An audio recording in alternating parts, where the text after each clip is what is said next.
All right, we are officially live now. So welcome to our first virtual author reading series, which is our science fiction edition, featuring Miss Meiling, Colorado, and Mr. Preston Marshall. So they'll be introducing themselves, talking a little bit about their book, and then they'll read some excerpts. So Miss Colorado, go ahead and start us off. Okay, thank you, Vicky. Thank you very much. Hi there, Preston. Well, my name is Meiling, Colorado, and I was born in London, in England. But my father is Spanish, and my mother was half Chinese, half Dutch, born in Indonesia. So I come from a fairly tangled up web of ethnic origins. And since my parents were dancers, I spent most of my childhood and my youth just touring with them. Well, I was a dancer. I am a dancer. I danced for many, many years, and we didn't have TV, we didn't have anything, so I wrote quite a lot. I loved writing, and eventually, I started getting all those ideas together, and I wrote a novel, which I hid in my drawer, and I decided I didn't want to. My family hadn't read it. I mean, I just hid it. I wasn't too in reading it. But eventually, a friend of mine got to read it and convinced me that I should send it to a publisher. And I did so because I thought, well, this way she would just leave me alone. She was getting kind of irritating. So I sent it off to the publisher, and lo and behold, they accepted it. And then I was really stuck. I was like, oh my God, what have I got myself? So that's how I came to actually write and publish Aftermath. Yes, Aftermath, which is not one I'm reading from today. So yeah, Preston, I'd love to hear from you too. Alrighty, well, my name is Preston Marshall. I am the author of the Lion Blade Saga series from Gen Z Publishing. And so my story when it comes to writing is I've always been like a really imaginative kid. Like I was always like making up stories and just like things that kind of probably got me a little bit in trouble because I would just make up a story about something and it didn't really happen that way. But people sometimes believed me because I would get so elaborate with the explanations. And then sometimes it would come back to bite me. But, once I kind of started getting old enough where I could write, I just drew a lot of things by hand. I used to do like little comic books was like kind of what I did my first writing with. So I wrote these little comic books about like basically like Star Wars stuff, like all the stuff in the background. And then eventually that morphed into starting to write longer stories. And I started really working on the Lion Blade Saga books when I was in middle school, probably about 7th or 8th year of school. And just kind of tinkered around with those all the way through high school and up to adulthood when I finally started refining them into what we have today. And it's been a lot of fun writing it and working on it and kind of living in this story for so long.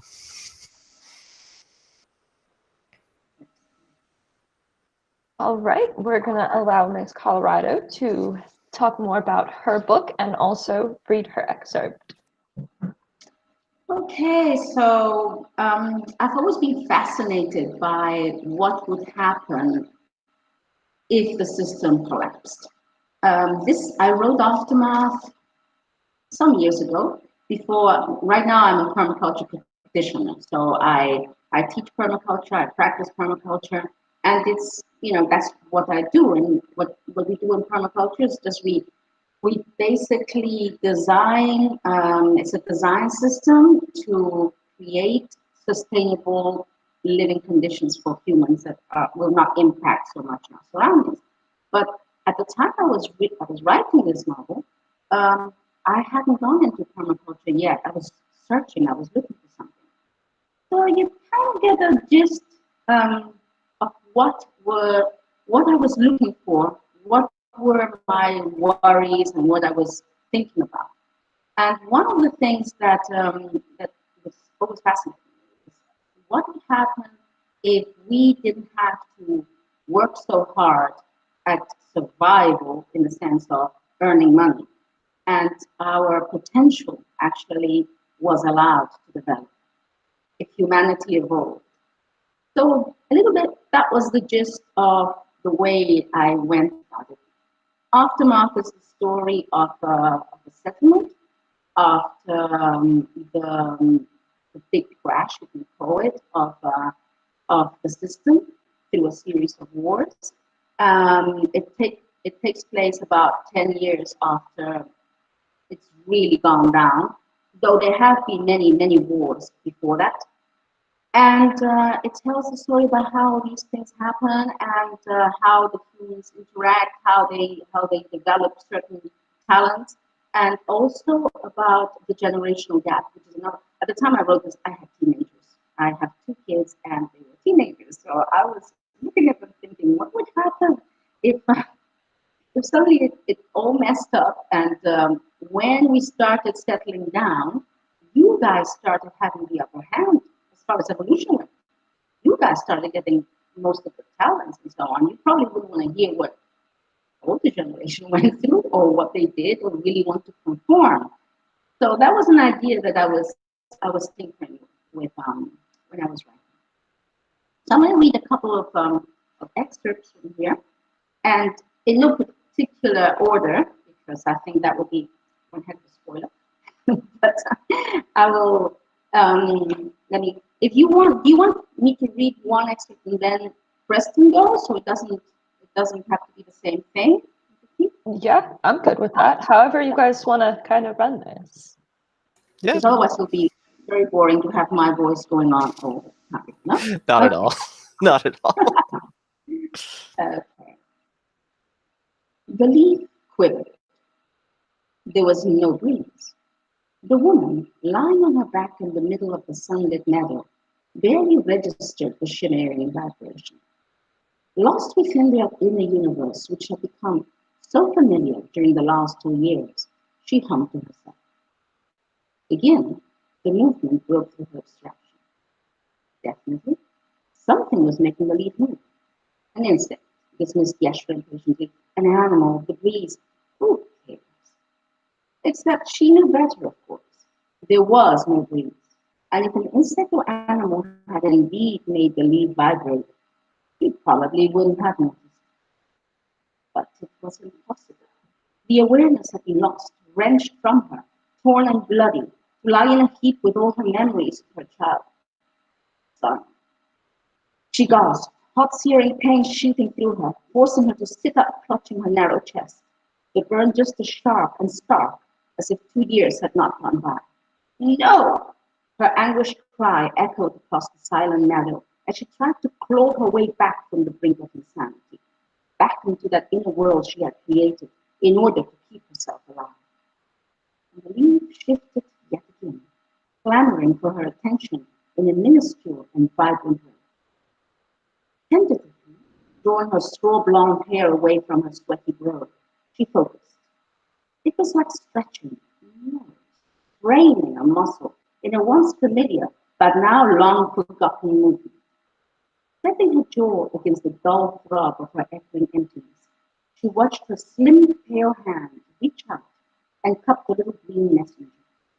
It wasn't strictly necessary. Touch never had heightened her perception, but she needed something to help her bridge the chasm inside her, to still the biting voice which told her this is ridiculous, foolish, impossible. The snarl was gone. The sun dead. So this, it hit her then. Every single leaf and blade of grass around her seemed to vibrate in a blur of shrill green eloquence. And Yeshra was aware of it all. She had never been so aware. Scrambling to her feet, blue eyes open wide, she took a deep breath and set off towards the settlement as fast as her legs could carry. Okay.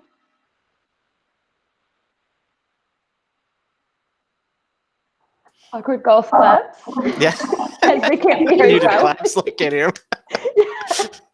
Need the clap sound effect in here. Thank you so much for sharing your excerpts, Miss Colorado. Sounds like a really good book. So if you like what you heard, feel free to click the link that will be on this post and you can purchase a copy. Or if you live in Spain, there is a store that sells it, correct? Yes. I know you that sent is me a link so. to it, and I'm going to butcher its name if I say it. So I'm going to direct that one to you.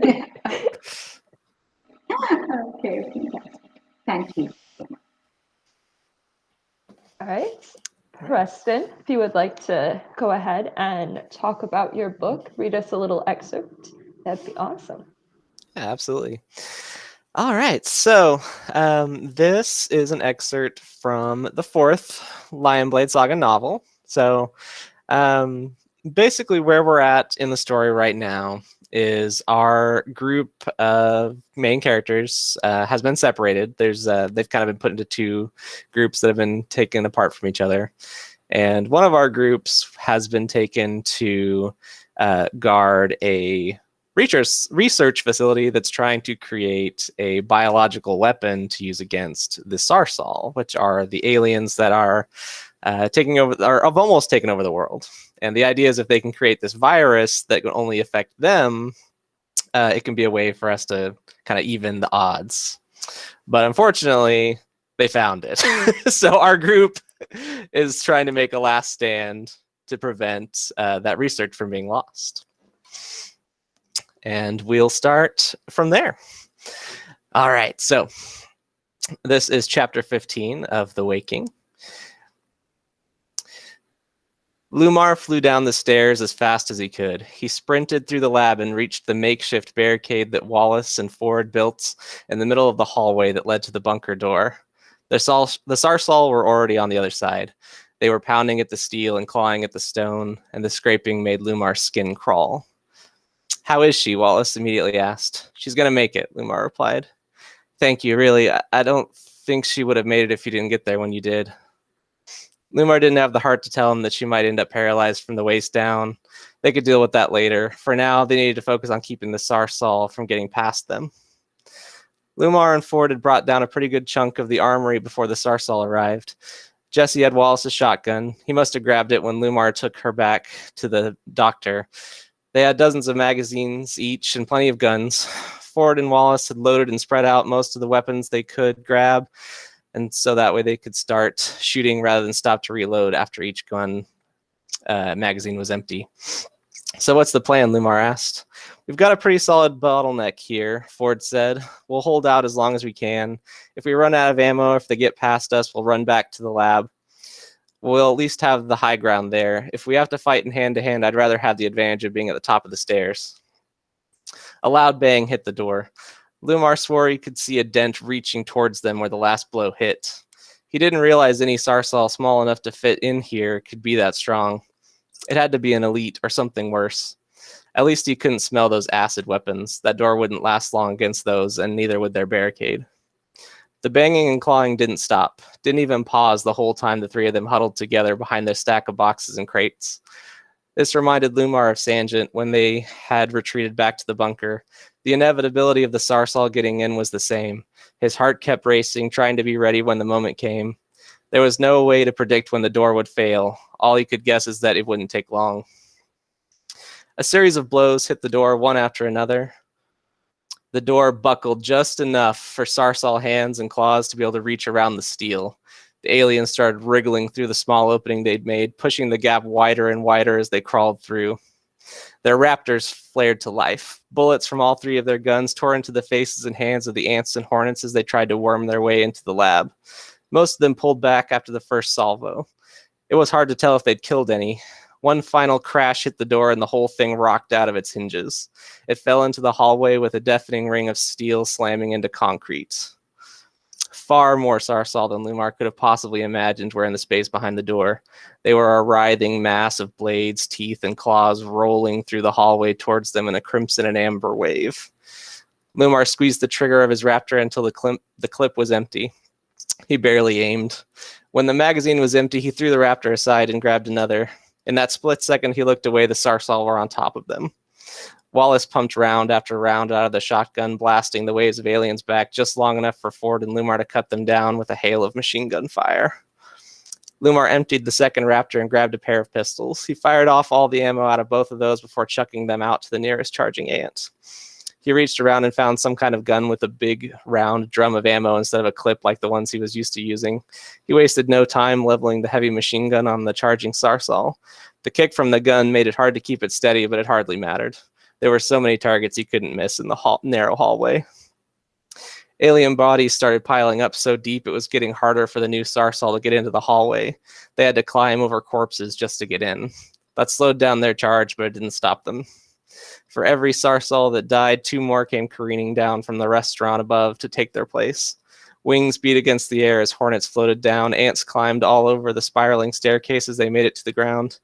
Lumar noticed there were a few Sarsal hanging back with deep red armored bodies and black feathers. If he hadn't known any better, it looked like the elites were waiting for them to run out of ammo before charging in to finish them off. It wasn't like he could do anything about it. There were too many other targets coming his way. If he stopped shooting at the ants and hornets charging at him, the elites wouldn't even need to join the fray. The big gun ran out of ammo. He killed dozens of Sarsal with it, but it still didn't feel like enough. The pile of guns at his feet was starting to get small. He grabbed another, smaller machine gun and ripped through its entire magazine. Only a few Sarsal went down. He threw it aside, grabbed something else. He wasn't even paying attention to what he was grabbing anymore. He just squeezed the trigger until he heard a click and grabbed another gun. There was no telling how long it took for them to run out of ammo. There was a pile of spent cartridges all around and a mountain of perforated Sarsal corpses in front. "Run," Ford screamed. Lumar and Wallace didn't hesitate. The 3 of them took off back through the lab almost before Ford got the word out. Just before Lumar turned away, he saw the lesser Sarsal step aside. The elites drew their swords and charged after them the moment the shooting stopped. There were at least 4 of them that he could see, but he didn't dare to turn around and look again. He couldn't afford to slow down. Lumar's adept speed carried him through the lab much faster than Ford and Wallace could go. He stopped at the bottom of the stairs and drew his own sword. The others were only about halfway through the lab when he reached the stairs. This is where he had to at least try and make up the difference. Ford and Wallace were good swordsmen, but they couldn't match the elites. They were too fast, too strong. One of the elites came around the side and got to Lumar before Wallace and Ford did. Lumar locked blades with it and used all of his strength to push it back as hard as he could. He was surprised when the elite flew through the air and back away from him. He didn't do any damage, but he bought some time. Ford and Wallace were getting closer now. The elites were right on their heels. Lumar glanced behind them and saw hornets and ants pouring into the lab.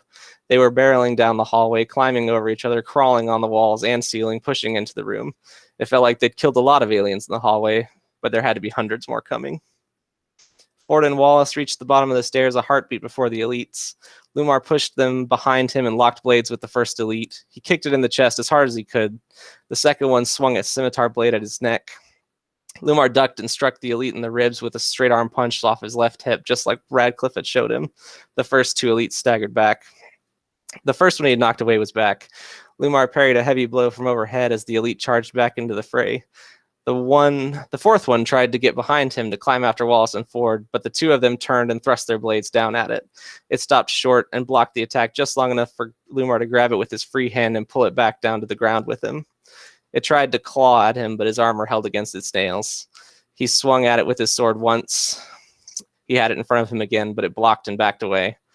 All 4 elites were in front of him now in a half circle. He couldn't fight them all at once. He ran for the spiral stairs. As he climbed, he saw Ford and Wallace reaching the top. He let out a quick sigh. At least they'd made it. He'd bought them enough time. His feet pounded up the stairs as fast as he could. He knew the elites were coming up behind him. He just hoped he could outpace them. He reached the last step without being grabbed or slashed by swords. Ford and Wallace grabbed his shoulders and pulled him up the rest of the way onto the landing. As soon as he was clear of the stairs, Ford and Wallace thrust their swords into the elite that was coming up behind him. The blow struck true. Wallace's blade caught the hornet in the mouth, but didn't go very deep.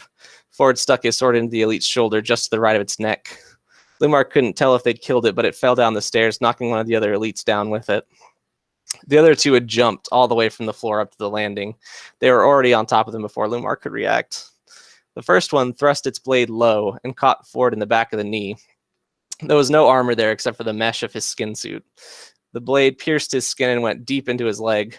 Ford shouted in pain. He fell to one knee and swung back against the elite. The elite was already backing away, and Ford's strike found only empty air. The second elite on the balcony tackled Wallace. Wallace was completely overpowered. He tried to grapple with the elite, but it quickly pinned his arms to the ground. Lumar thrust his sword through the back of the elite on Wallace, moments before it brought its jaws down on his neck. Lumar twisted his sword and made sure it hit as many of the vital organs as he could before he withdrew the blade.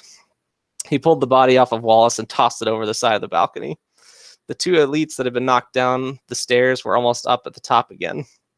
The elite that had kneecapped Ford was lunging in for another strike, while Ford still tried to stand. Lumar parried the blow. Wallace jumped back to his feet and swung at the elite.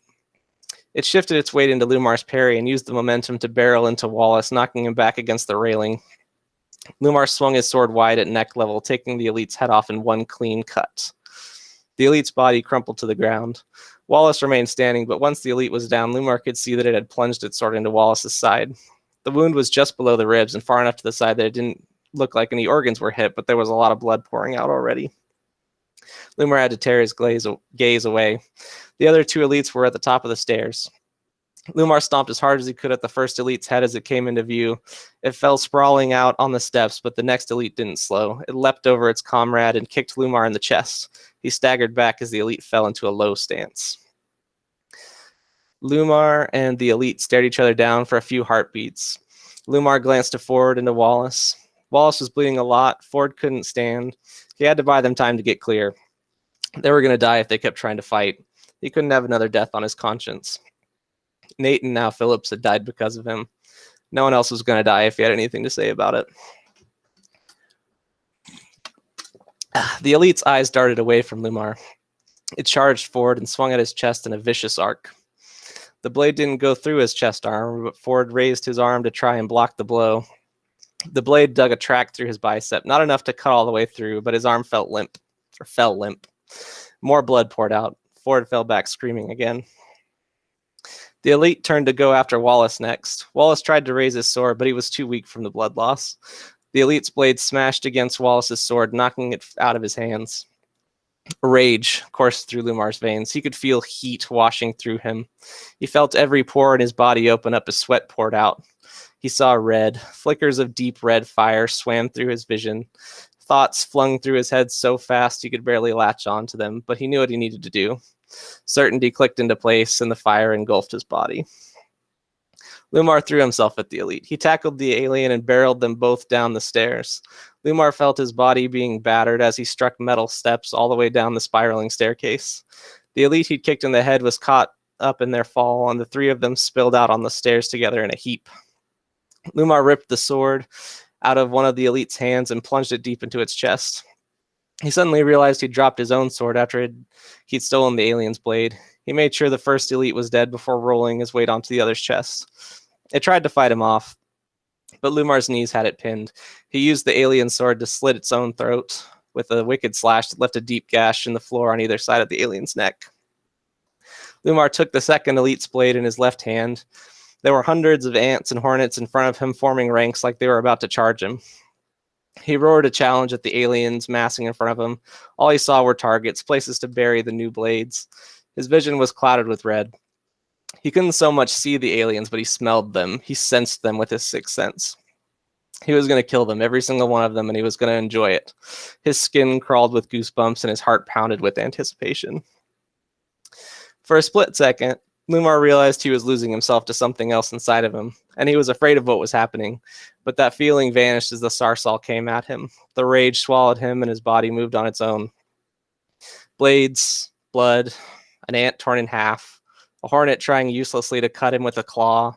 The claw came free with a swing of the sword in his left hand, and the other blade ripped through its face. Ant dead, ant, hornet, ant, hornet. Lumar's heart raced. There was so much blood on his armor, and his swords were slick with metallic sulfuric blood. The Sarsal were powerless before him. His vision cleared for a moment. The Sarsal had circled around him. He was deep in the lab, almost 30 feet from the stairs. There were alien corpses all around his feet. He'd killed so many, and he'd barely noticed it. He panicked for a moment. He didn't understand what was happening. He couldn't see the red fire around him anymore. A flurry of blows from all sides came down on Lumar. It felt like the blades were making a roof over his head. He parried one and cut off the arm that held the sword with his own, but the blows raked him while he was trying to defend himself. As he felt hot blood running over his body, the rage came back. The fire swallowed him again, and he couldn't see. All he could feel were blades parried and flesh ripping as he tore through alien bodies again and again. Blood, blood, blood. Hornet torn in half from shoulder to hip. Ant decapitated. Hornet, ant, death. He could smell his and the alien's blood mingling.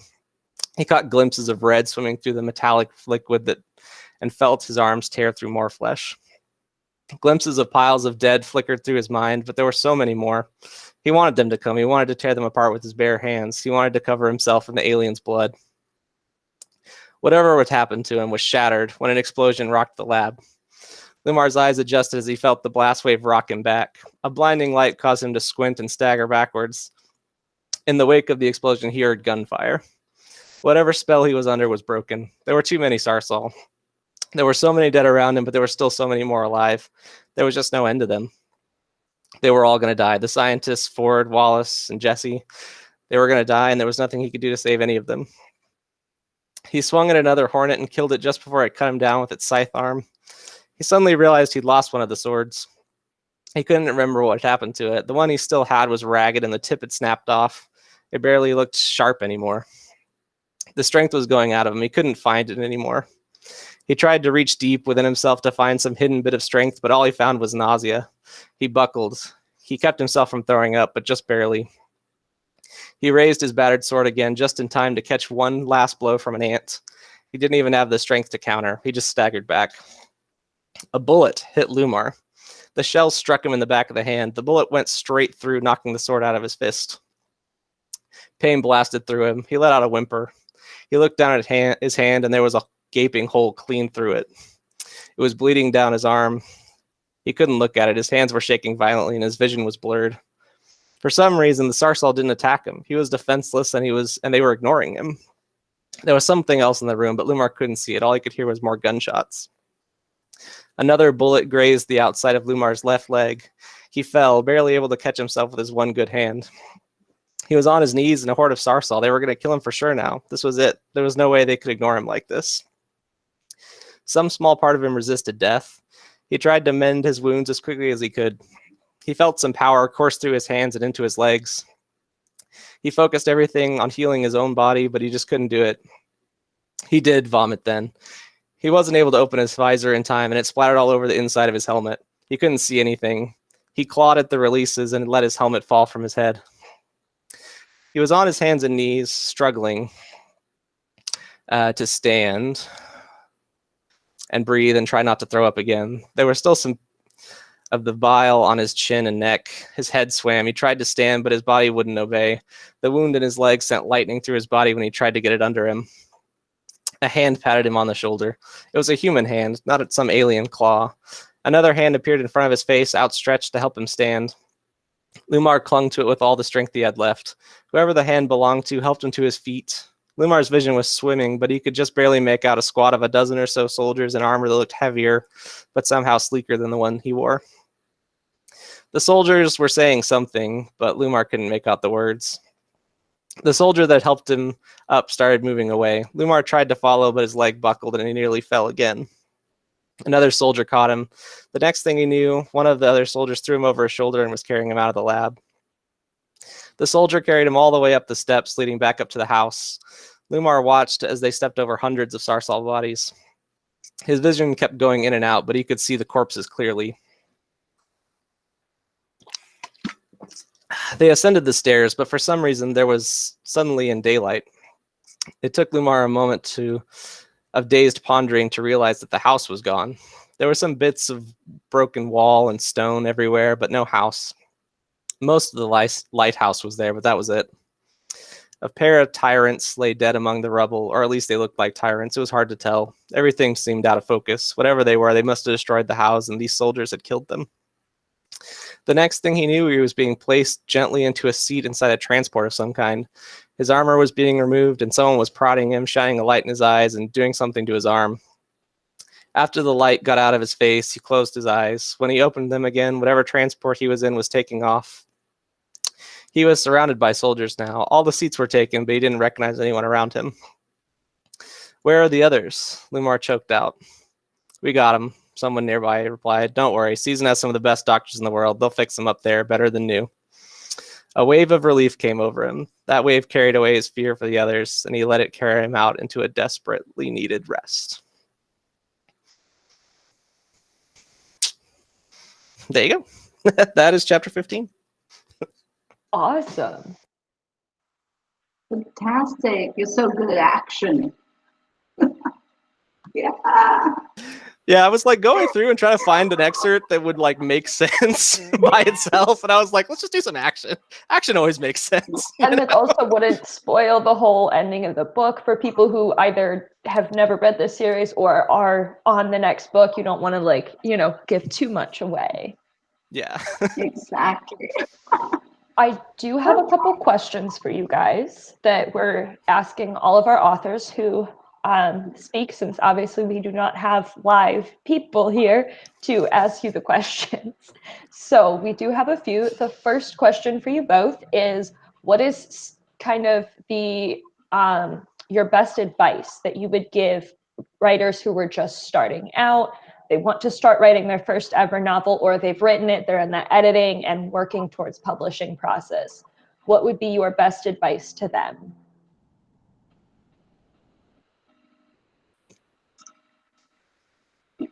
Preston, you want to go first? Or? Sure. Yeah. I'll take this one. All right. So for me, I think one of the hardest things as a writer is I think you're very critical of yourself a lot. So I think it's very important to be okay with writing something that's not very good the first time through, because you'll fix it later. You'll go through a million drafts. No one ever writes the perfect novel the first time. And it's important to be okay that it's going to be kind of the first time through. But once you get through it, you can go back and make it the story you want it to be. So I think that's probably one of the things that keeps a lot of people from writing books. They want it to be perfect the first time. Yeah. I totally agree with Preston. A lot of people get stuck on that editing situation where they just want it to be perfect and they never get beyond that.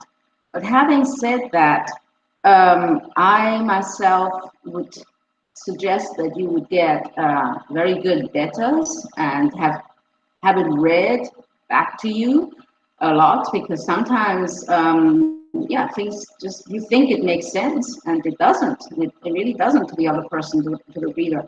And and have good editors too. Have people that edit it properly, because that can also be a big downfall. If it's your debut novel, you really don't know. So right now I would have done things in a very different way. Also, it's your fourth book, right, Preston? So yeah, you got it down. I'm writing the sequel now, so I'm good. Things in a very different way. How far are you into it? I'm really looking forward to it because I really liked your book. Oh, thank you. That's great. Yeah, well, I want to be further than I am, but I'm trying not to be stuck in the paralysis of analysis, like you just said, but I don't want to make the same mistakes I made last time. So yeah, because there are some mistakes. I'm not going to tell you about them, but there are some mistakes. Yeah. It's all good. And that leads me to my next question. Since Meiling, you are writing a sequel, and then Preston obviously this is his fourth book. So looking at when you were either deciding to write your next sequel, or with Preston as you're mapping out this journey over several books, what was your kind of thought process on, okay, how much do I put in the first book? Or did you both intend to make your book into a series when you were writing it, or by the time you finished, you're like, ooh, I want to make a sequel? What does that writing a sequel process look like for you both? Okay, I'll take this one. Well, like I said, I kind of jumped into it without really knowing where I was jumping in. So when Gen Z said they were going to publish it, I was like, oh my God. Okay, I haven't finished this. I don't know if I finished this. The whole idea wasn't there. So yeah, I really, the story hadn't been finished, hadn't been told.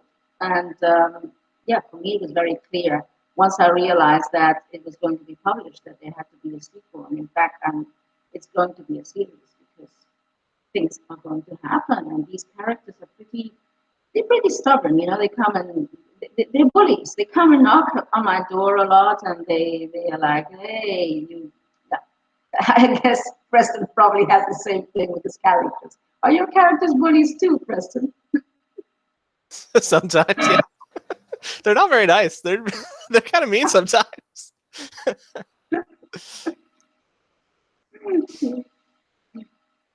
So yeah.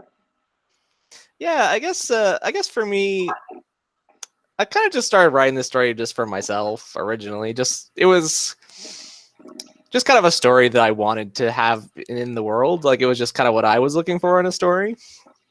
And as I just kind of doodled it out, I guess I used to carry around these notebooks and just write all the time, like between classes or just like when you're waiting for the bus or whatever, waiting for the people to pick you up from school, that kind of thing. And then, it just kind of evolved into a story that would take a while to tell. So I wanted to take my time with it.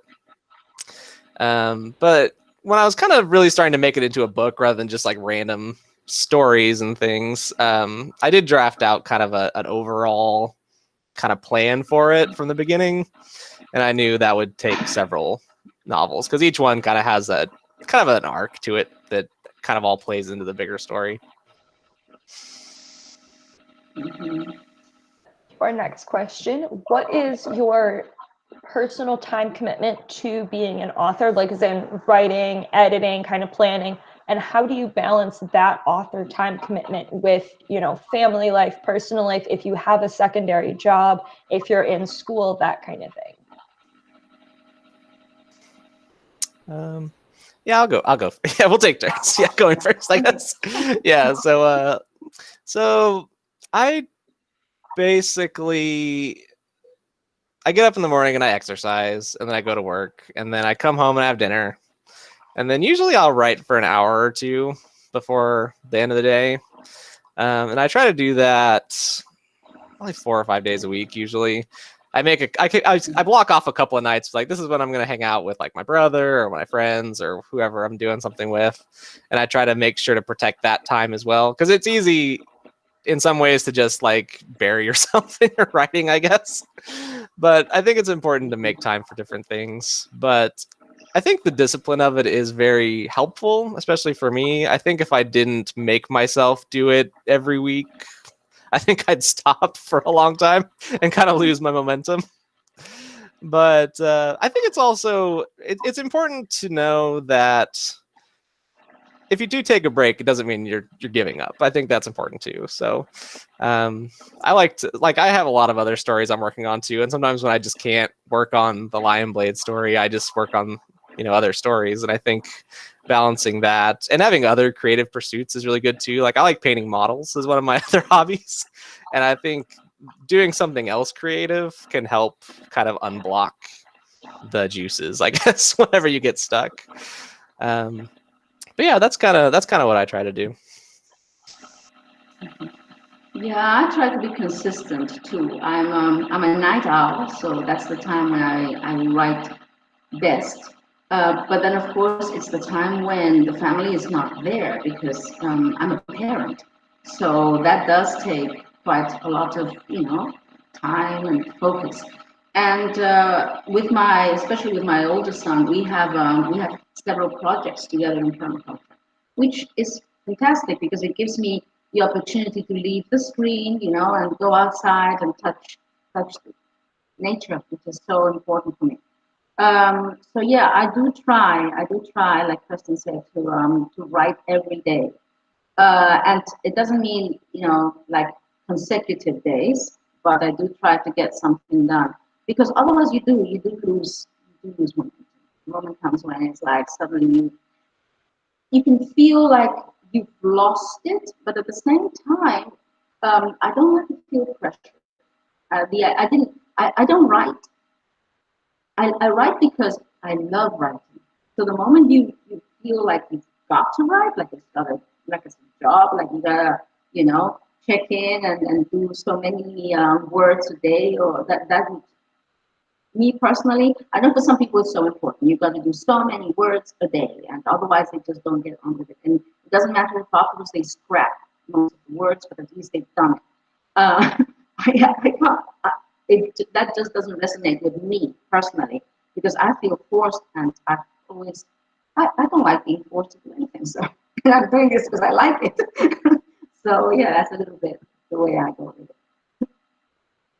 Were there any series or authors that influenced your writing style, the topics that you chose to write about, since you both chose to write pre, post, apocalyptic, slightly dystopian futures, science fiction-esque, fantasy novels? What was inspiration, or a series versus author inspiration for you guys? Right. Well, I like to think that I'm hope apocalyptic rather than post apocalyptic. But you do have to have some. You have to have something to tell people what it is. You have to have some kind of a label. Um, I love, of course, Lord of the Rings. That was like I put up on that. The Wheel of Time was also something that I really enjoyed.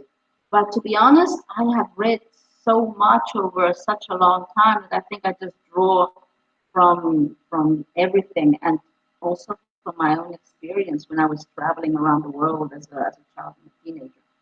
Yeah, different people. I just love people, personalities, and how they interact and what they do.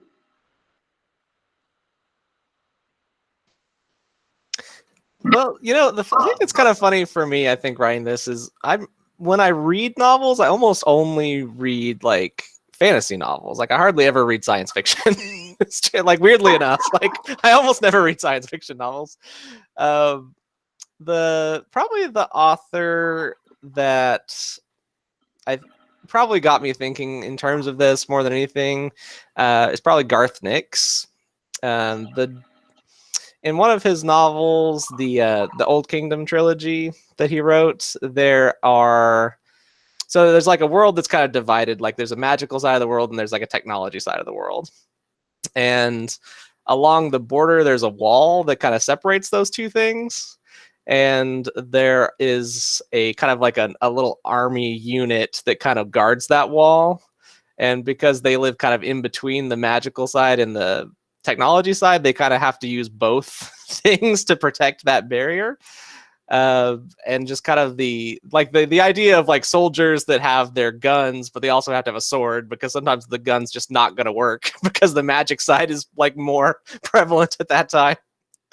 I think that kind of like idea of like soldiers that use magic and soldiers that have to have guns and magic to kind of protect what their land, that is kind of an idea that sort of sparked my imagination for this story, where it's like there's this kind of magic, but in the Lion Blade it's kind of a science magic. It's like they have a psychic power that gives them their strength and their abilities.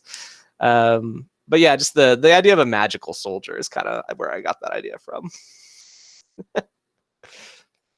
And my last question for you both, that unless you have questions for each other, which you are totally free to like bombard each other with questions, was what did you learn about yourself while working on your novels, like either through the original planning, creation, querying, publishing, agreeing to sit down and do these interviews? What was something you learned about yourself during that process, or life, if you don't know what you learned about yourself, but you learned something about life?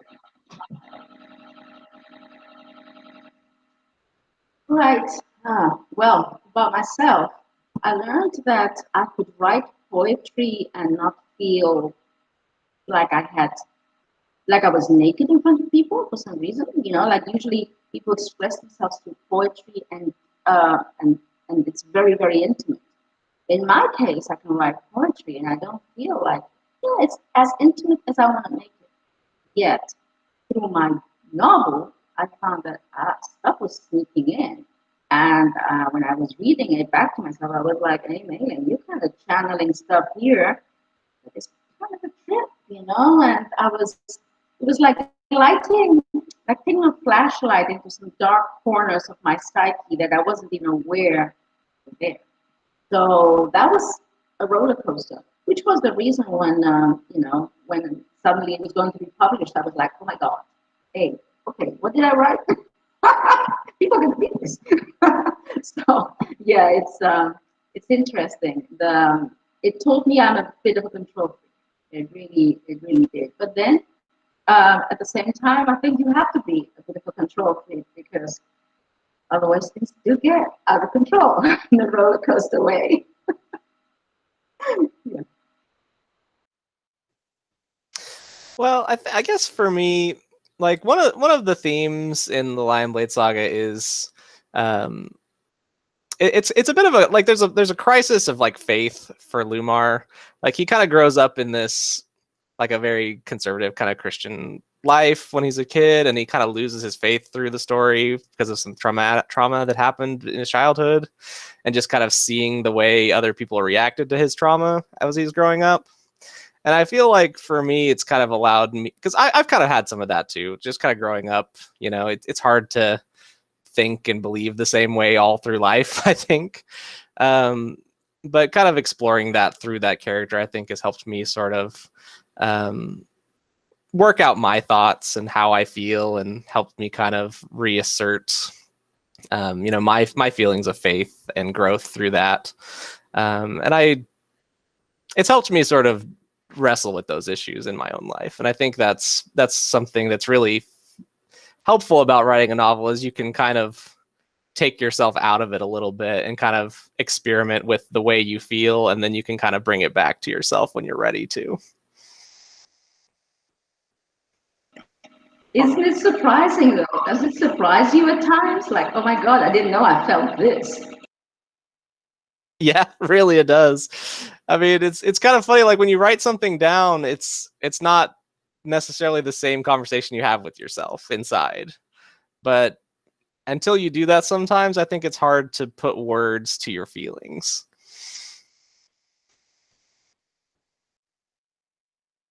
All right. Do you guys have any closing thoughts, closing anything before we end the recording officially? And then we can do like a final sign off once the recording is ended and whatnot. So any last final thoughts, comments, anything? Do you know about how long it'll be till we see Aftermath 2, Meiling? Do you have an idea of kind of when that'll be ready? Well, I do. I actually have a written plan of having it out by the end by the beginning of 2022. But yeah, we'll see what life tells me. What life does. Maybe it'll be even sooner. It's like a generous way of thinking of my time.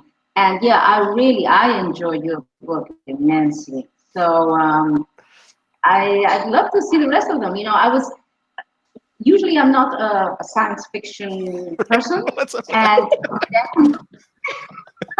and I'm not like a big action thing, and the stuff that was going on. And it was very interesting because he had me riveted on the actual armor that they were wearing. I'm like, oh my God, I'm following this stuff, and it's really interesting. So I found that very good at this part and stuff like that. Yeah. I know, as I was listening to both of you guys, I'm like, all right, so after I'm done, I'm gonna order these off Amazon or like find an ebook. That's my like plan to do now, that to actually like get to read. After reading both your excerpts, I was like, these are really good. Like, about to just casually be another customer. Because they sound fantastic. So feel free. So I'd like to thank both of you for joining, and for anyone who is watching this on Facebook, once it's there, thank you for joining us. And if you have any questions, feel free to drop them in the comments, and we will reach back out and maybe do a secondary interview with them to answer your question. What? Thank you. Thank you all. Stop.